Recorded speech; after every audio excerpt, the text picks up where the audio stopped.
How do we know what somebody else believes?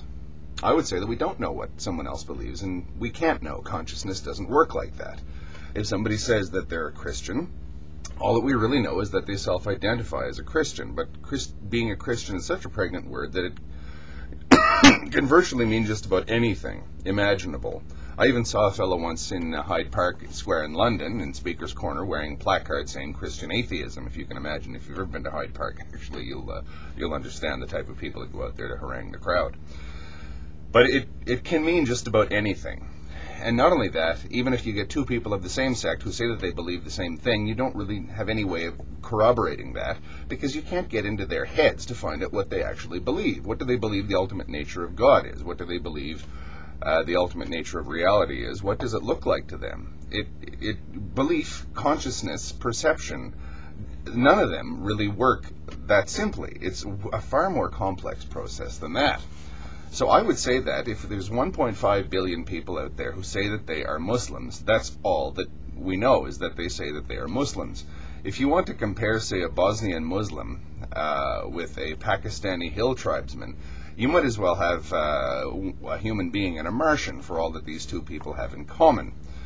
And that's just outward appearances or in lifestyle. So I would say that it's next to impossible to infer anything from someone who says that they are a Muslim. They may believe that God is the gentle overseer of human values, of human society, and wishes everyone to be happy. Or he might believe that God is a terrible and harsh judge of sinners, and it's even the slightest sin makes God furious. We don't know that. We don't know what's going on in someone else's heart. We don't know if their religion makes them feel peaceful inside. We don't know if their religion turns them into a fanatic inside. We have no way of judging that. And I don't think that religion is immune, or is the only, rather, ideology or the only point of view out there that creates fanatics. We've all seen political fanatics or health food fanatics or any number of fanatics out there. And there are some dangerous non-religious fanatics out there, some dangerous anti-religious fanatics out there. So anyway, I would like to actually go into a paragraph from a book by a fellow by the name of Sri Krishna Prem. It's called Initiation into Yoga. His actual name was Ronald Nixon. He was a British fellow who entered a Hindu monastery after the Second World War. He was a fighter pilot. And he was the first, or one of the first of that endless stream of Westerners that go off to India to find themselves. And he has a paragraph in here that explains, to my mind at least, the best words that I've ever seen to explain the nature of belief. When a man says he believes in something or other, it would be more accurate to say that he hopes that it may be true, and, action and reaction being equal and opposite, he at the same time fears that it is not. Every belief, then, has its corresponding doubt lurking somewhere in the shadow. It is for this reason that men of strong religious beliefs become so fanatical. Silently gnawing at their hearts, insidiously whispering into their ears, is an army of doubts, shadowy beings inhabiting a twilight world, but corresponding exactly with the beliefs which, like so many children's kites, go soaring up into the bright sunshine. It is to silence those whispers, to lay those ghosts in the basement, that the believer strives with all his might to convert others to his creed. Criticism, he cannot stand because of the echoes that it raises down below, where all should be silence.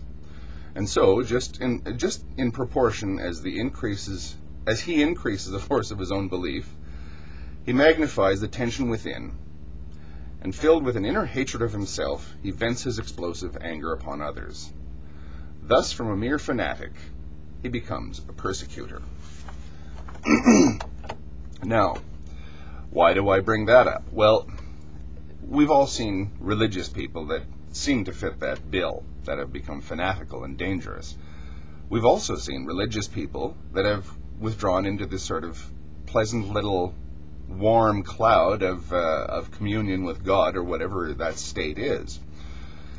So, if somebody says that they're a Muslim and goes about living their lives as a Muslim, that's really all that we can tell, is that they say that they are a Muslim. We can't tell what they believe that calls upon them to do in real life. We can't tell what they actually believe in their own heads because we can't get into their own heads. We can't tell what bits of the religion they follow and what bits they just quietly ignore. You mentioned things like persecution of homosexuals. I can only say that you haven't been to large parts of the Muslim world. If you read Sir Richard Burton, the 19th century British Orientalist, he was shocked when he arrived in what is now Pakistan, Saudi Arabia, and various places like that by the complete openness and acceptability of homosexuality. Drinking alcohol, well, our word booze and guzzle. Booze comes from Egypt, and guzzle comes from, again, what is now India and Pakistan.